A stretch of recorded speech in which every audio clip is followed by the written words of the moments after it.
안녕하십니까? 인간 심리의 깊은 숲을 탐험하는 시간입니다.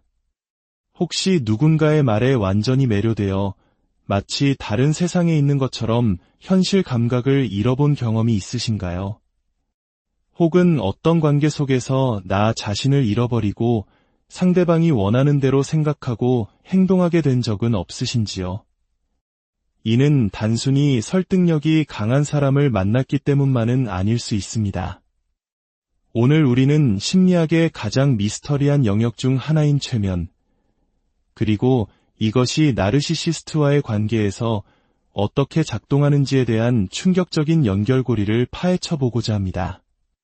무대 위에서나 볼 법한 쇼가 아니라 바로 우리 일상 속 관계에서 벌어지는 보이지 않는 심리적 통제의 메커니즘, 그 비밀의 문을 지금부터 열어보겠습니다.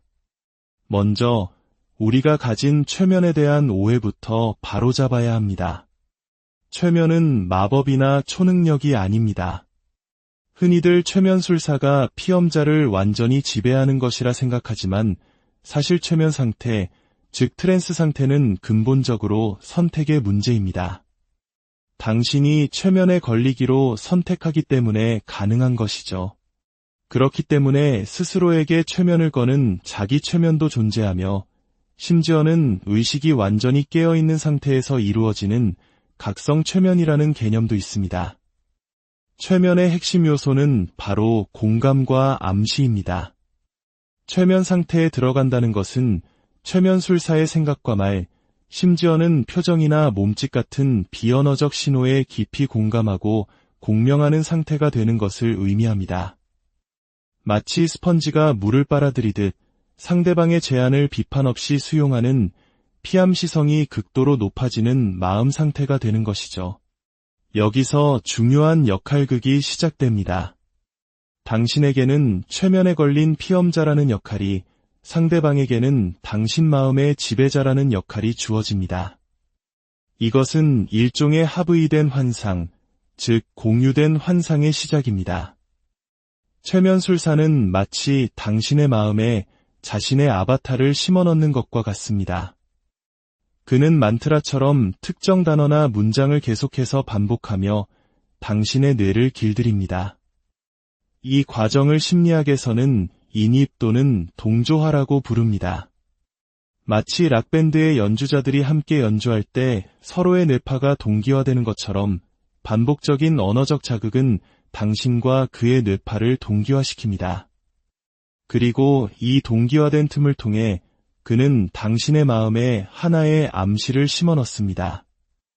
이 암시는 최면 세션이 끝난 후에도 특정 신호에 의해 언제든지 활성화될 수 있는데 이를 후최면 암시라고 부릅니다. 자, 이제 이 무서운 메커니즘이 어떻게 나르시시스트와의 관계에서 그대로 재현되는지 살펴보겠습니다.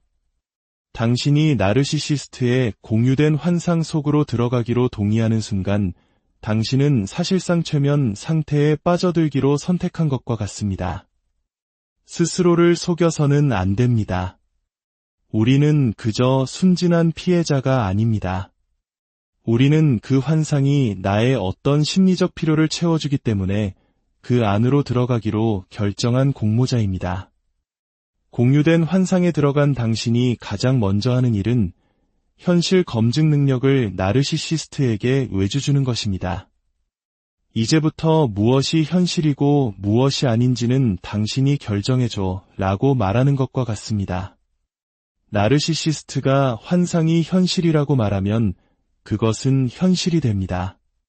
그가 현실은 가짜라고 말하면 당신은 기꺼이 동의하며 현실을 부정하게 됩니다. 나르시시스트는 당신과 현실 사이의 유일한 인터페이스, 스마트폰의 사용자 인터페이스처럼 변합니다. 당신은 그의 눈을 통해 세상을 보고 그의 서사를 통해 세상을 해석하며 공유된 환상과 충돌하지 않도록 현실을 왜곡하고 재구성하기 시작합니다. 두 번째로, 당신은 그가 쓴 각본에 맞춰 행동하게 됩니다. 그 서사 안에는 당신이 무엇을 생각하고 무엇을 믿고 어떻게 행동해야 하는지에 대한 지침이 모두 들어 있습니다. 당신은 마치 영화 속 배우처럼 연극 무대에 선 연기자처럼 나르시시스트가 써준 역할을 충실히 연기하기 시작합니다. 현실 검증 능력을 포기하고 환상 속의 배우가 된 당신은 이제 나르시시스트의 망상과 목표가 진짜라고 확인해주는 역할을 합니다. 당신은 그가 듣고 싶어 하는 말을 해주게 되죠. 이는 당신 스스로가 이미 그 환상에 설득되었기 때문에 매우 설득력 있게 들립니다. 불신과 판단은 유예되고 당신의 기분, 감정, 심지어 자아 개념까지도 외부, 즉 나르시시스트에 의해 조종됩니다. 이것이 바로 전형적인 무대 최면과 놀랍도록 닮아있는 지점입니다.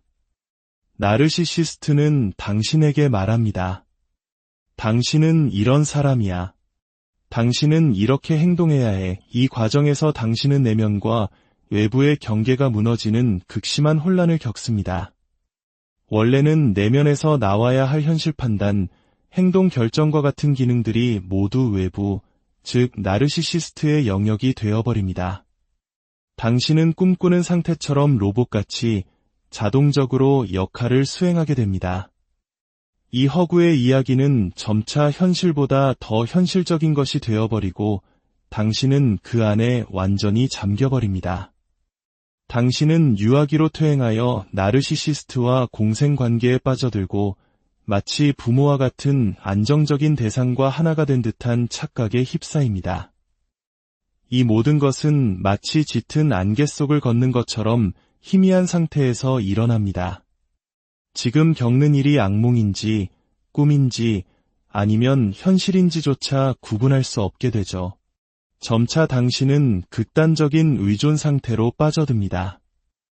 당신의 존재 자체와 세상의 현실성이 당신이 아닌 다른 누군가에게 달려있게 되는 것입니다. 만약 그가 눈을 깜빡여 당신을 낙원에서 쫓아내기라도 한다면 모든 것이 존재를 멈추고 당신 또한 사라져 버릴 것 같은 공포에 사로잡히게 됩니다. 나르시시스트는 이 모든 것을 의식적으로, 계획적으로 행하는 것이 아닙니다.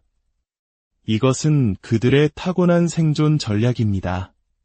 반복적인 언어폭력과 감정적 학대를 통해 당신의 뇌파를 동조화시키고 해리 상태, 즉 잠시 의식이 단절되는 상태를 유발합니다. 그리고 그 기억의 균열 속으로 자신의 목소리, 즉 내사를 심어 당신을 통제하는 것입니다. 최근의 여러 연구들은 실제로 해리 증상과 최면, 피암시성 사이에 깊은 연관이 있음을 밝혀냈습니다. 특히 어린 시절 학대나 트라우마를 겪은 사람들은 스스로를 보호하기 위해 자기 최면, 방어기제를 발달시키는 경우가 많습니다. 이들은 고통스러운 현실을 피하기 위해 의식을 바꾸는 데 익숙하며 바로 이 점 때문에 나르시시스트나 최면술사의 더 쉬운 목표가 됩니다. 이러한 심리적 메커니즘에 대한 깊은 이해가 우리 자신과 주변 사람들을 보호하는 첫걸음이 될 수 있습니다. 오늘 내용이 유익하셨다면 이 지식이 필요한 다른 분들에게도 공유하여 더 많은 이들이 건강한 관계를 맺는 데 도움이 되게 해주십시오. 당신의 작은 관심이 누군가에게는 어두운 터널을 빠져나올 한 줄기 빛이 될 수 있습니다. 학계에서는 최면을 설명하는 두 가지 주요 이론이 대립합니다. 하나는 최면이 실제로 뇌의 특별한 상태, 즉 변성 의식 상태를 유발한다는 상태 이론입니다. 다른 하나는 최면이 특별한 상태가 아니라 사회적 역할과 기대를 따르려는 역할 연기에 불과하다는 비상태 이론입니다. 한국 문화의 눈치 개념을 생각해보면 비상태 이론이 흥미롭게 다가옵니다.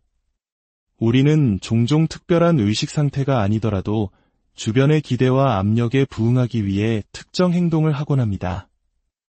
하지만 동조 압력만으로는 사람이 차가운 물체에 닿고 화상을 입는 것과 같은 극단적인 신체 반응을 설명하기는 어렵습니다. 아마도 진실은 그 중간 어디쯤에 있을 것입니다. 중요한 것은 그것이 뇌의 특별한 상태이든 강력한 사회적 역할 연기이든 나르시시스트와의 관계 속에서 당신은 자율성을 상실하고 타인에게 조종당하는 깊은 트랜스 상태를 경험한다는 사실입니다. 나르시시스트와의 관계는 그 자체로 거대한 최면 의식입니다. 그들은 당신의 취약점을 이용해 당신을 이 최면적 공간으로 끌어들이고 당신이 기꺼이 역할을 수행하도록 만듭니다. 하지만 이것을 이해하는 것이 바로 그 최면에서 깨어나는 첫걸음입니다. 기억하십시오. 가장 깊은 최면에서도 깨어날 힘은 언제나 당신 안에 존재합니다. 현실을 직시하고 당신의 목소리를 되찾고 외부가 아닌 당신 내면의 통제권을 회복할 때 비로소 그 길고 어두운 안개는 걷히기 시작할